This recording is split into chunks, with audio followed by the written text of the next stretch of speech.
Добрый дзень, паважаныя дзеці, паважаныя гледачы. Завуць мяне Светлана Пятроўна, і сёння я хочу вас пазнаёміць з кнігай Рыгора Барадуліна «Босая зорка».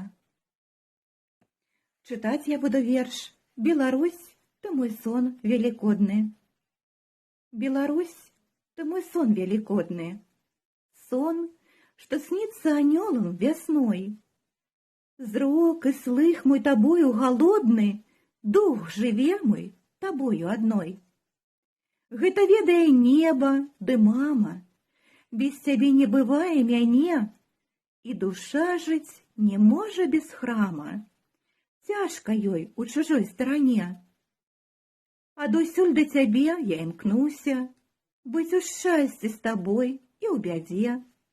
Чысцінёю тваёй прычашчуся, сорам твой на мяне хай падзе.